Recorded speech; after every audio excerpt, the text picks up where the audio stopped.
할렐루야. 사랑하는 서울반석교회 성도 여러분, 5월 8일 토요일 아까의 시간이 돌아왔습니다. 오늘 함께 나눌 하나님의 말씀은 잠언 4장 1절부터 9절 말씀입니다. 오늘 본문에서 제목을 보시면 지혜와 명철을 얻으라 이렇게 되어 있습니다. 그래서 지혜가 무엇이며 또 지혜가 어디로 우리를 인도하느냐에 대해서 함께 생각해 보려고 합니다. 그렇다면 잠언에서 이야기하는 지혜는 무엇일까요? 세상과 삶의 규칙들을 이해하고 또 인생사의 일들의 이치를 아는 것이 지혜다. 여러분에게 질문하겠습니다. 여러분은 세상과 삶에 대해 어떤 이해와 답을 가지고 살아갑니까? 잠언의 저자는 분명한 답을 가지고 있습니다. 어떤 답일까요? 세상은 계속해서 우리를 속인다라는 것입니다. 세상은 타락하였고 그 속에 살아가는 인간은 어리석고 연약하다라고 말합니다. 이것을 일찍이 깨닫는 사람이 지혜 있는 사람이다라고 잠언은 이야기합니다. 여러분은 어떤 답과 또 어떤 결과에 도달을 하셨습니까? 우리는 솔로몬이 말하는 이 지혜에 귀를 기울였으면 좋겠습니다. 우리는 하루를 산 만큼, 인생을 산 만큼 진리 앞에 더 가까이 나와 있어야 합니다. 그렇다면 신자가 가져야 할 진리는 어떤 진리일까요? 오늘도 세상은 나를 속였구나. 이 세상은 나에게 소망도 위로도 그 어떤 선한 것도 나에게 줄 수 없구나. 그러나 온갖 좋은 은사와 좋은 선물이 다 위로부터 빛들이 아버지께로부터 내려오는 것 오나니 그는 변함도 없으시고 회전하는 그림자도 없으시다 라는 신앙 고백이 그리고 하나님을 경외하는 삶의 자리로 나아가는 것, 이것이 진리인 것입니다.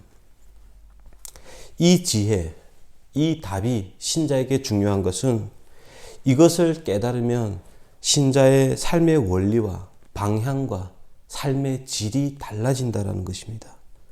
어떻게 달라질까요?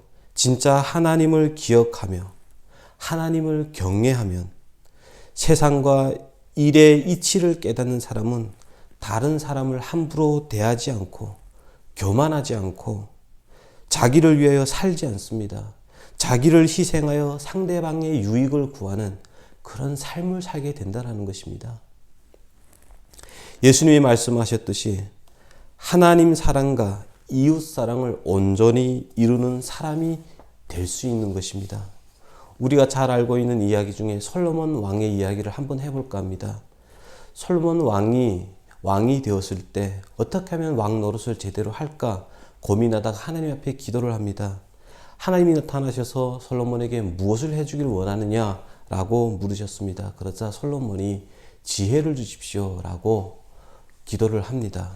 이에 하나님께서 내가 네게 지혜롭고 총명한 마음을 주리니 이전에나 이후에나 너처럼 지혜로운 자가 없을 것이다 라고 말씀하십니다.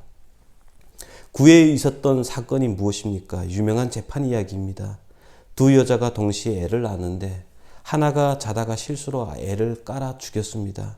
그러자 옆에 있는 여자의 아이를 데려다가 자기의 죽은 아이와 바꿔치기를 하는 일을 벌이죠. 결국 생모와의 논쟁이 벌어졌고 솔로몬 왕 앞에까지 오게 되었습니다. 솔로몬 판정이 뭐였습니까? 반으로 나누어 주라 였습니다. 누가 물러섭니까? 생모가 물러섭니다. 자기 자녀를 죽여서 자기 옳음을 증명할 부모는 이 세상에 없습니다. 결국 생모가 아이를 살리기 위하여 포기한 것입니다. 죄를 뒤집어 쓴 것입니다. 이에 솔로몬의 아이를 그 생모에게 주라라고 하는 판결로 그 스토리는 끝납니다. 여기에 등장하는 솔로몬의 지혜는 사랑이 악을 이기고 생명을 만들고 사랑이 선하고 답이다 이것입니다. 하나님 나라의 통치의 원리는 사랑입니다. 하나님이 즐겨 쓰시는 방법도 사랑입니다. 이 지혜가, 이 답이 중요합니다. 세상과 삶의 규칙, 일의 이치를 관찰하여 이해한 사람은, 세상에 대하여 답을 가지고 있는 사람은 하나님의 원리와 통치 방법대로 살 수밖에 없습니다. 하나님을 경외하는 사람은 세상이 칼을 들고 덤빈다고 해도 맞받아 칼을 들고 맞서는 그런 사람들이 아닙니다. 다른 사람을 함부로 대하지도 않고 교만하지도 않고 자기를 위해 살지도 않고 상대방의 유익을 위해 살아가는 사람들입니다. 그래서 성경의 지혜는 세상에서 어떻게 하면 눈치껏 잘 살아남고 성공하는 지혜를 이야기하는 것이 아니라 하나님을 경외하고 신뢰함으로 남을 살리는 삶으로 우리를 초대하는 것입니다. 어떻게 살아가는 것, 이렇게 살아가는 것 결코 쉽지가 않습니다. 그래서 잠언에 계속해서 등장하는 핵심 단어가 있습니다. 오늘 본문에는 훈계라라고 하는 단어가 있습니다. 훈계. 이 훈계라는 의미가 뭘까요? 히브리어로 무사루라고 하는데 이는 가르침이라고 하는 의미도 있고 훈련이라고 하는 의미도 있습니다. 왜 이 무사루라고 하는 단어에 훈련이라고 하는 단어가 들어갔을까요? 훈련이 습관을 만들고 습관이 인격을 만들고 그렇기 때문에 훈련이 필요하다는 것입니다. 신자는 예수를 믿고 구원을 얻은 그 순간에 완성된 존재가 아닙니다. 그리스도의 성장한 분량, 장성한 분량에까지 가야 하는 존재입니다. 오늘 우리 하루를 신자로 살아가는데 실패할 수도 있습니다. 그러나 주저하지 않고 포기하지 말아야 됩니다. 실패한 만큼 더 깊어질 수가 있습니다. 그래서 솔로몬의 진솔한 고백이 여기에 등장하는 것입니다. 3절과 4절을 제가 읽어드리겠습니다. 나도 내 아버지에게는 아들이었으며 내 어머니 보기에 유약한 외아들이었노라. 아버지가 내게 가르쳐 이르기를 내 말을 내 마음에 두라. 내 명령을 지키라. 그리하면 살리라. 무슨 말입니까? 나도 내 아버지로부터 이 명령을 쫓으라고 압박을 받았다 이겁니다. 그럴 때마다 부담이 컸다라고 합니다. 그런데 살아보니까 이 법이, 이 말씀이 정답이더라. 그 명령이 나를 살게 하더라.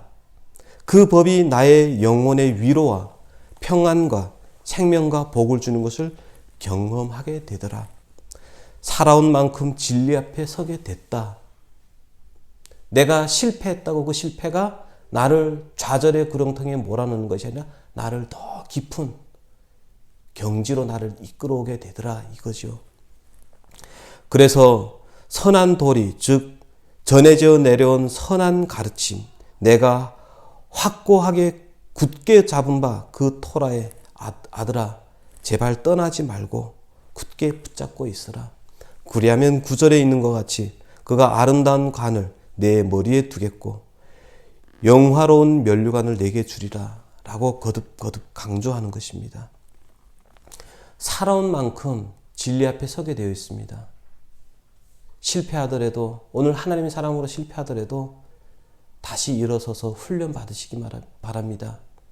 그 훈련이 단단한 몸과 건강한 몸을 만들어낼 줄 믿습니다.